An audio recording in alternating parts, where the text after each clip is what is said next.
सागर के भक्तिमय प्रस्तुति।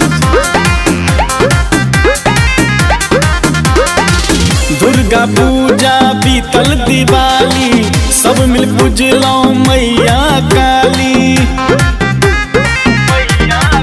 हे यो दुर्गा पूजा बीतल दिवाली, सब मिल पूजलो मैया काली।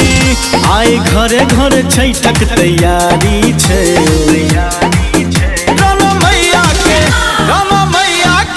राना मैया के महिमा बड़ भारी छे। राना मैया के महिमा बड़ भारी छे।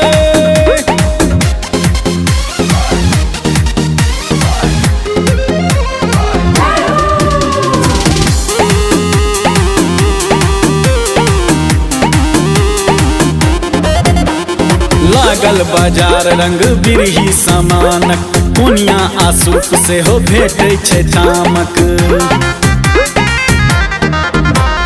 लागल बाजार रंग बिरही सामानक, कोनिया आसूप से हो भेटै छै तामक। पियर पियर पाकल केरा, देसी घी के लड्डू पेड़ा, माला बनबै में लागल सब माली छै।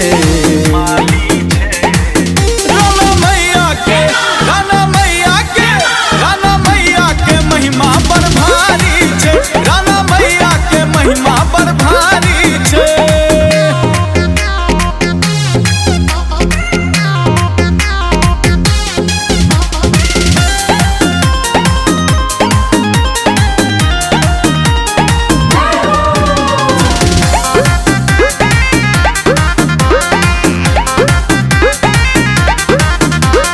दिया पुता सब घाट सजावे, भौजी चौमुख दिया बनावे।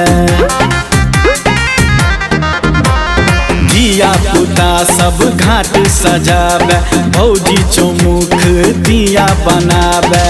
सब क्यों करे छै ओरियान, काकी बनबै छत पकवान। सब डाली में पान सुपारी छै।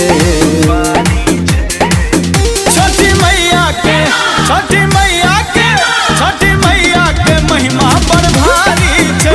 छठी मैया के महिमा बड़ भारी छे।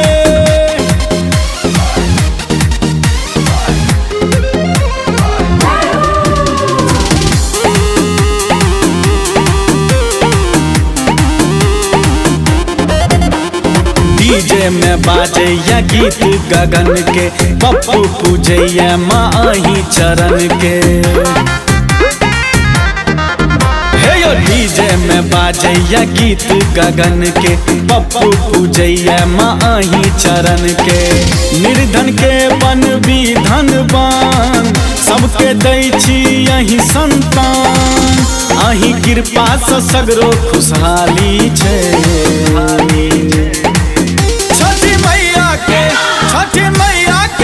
छठी मैया के महिमा बड़ भारी छे। छठी मैया के महिमा बड़ भारी छे।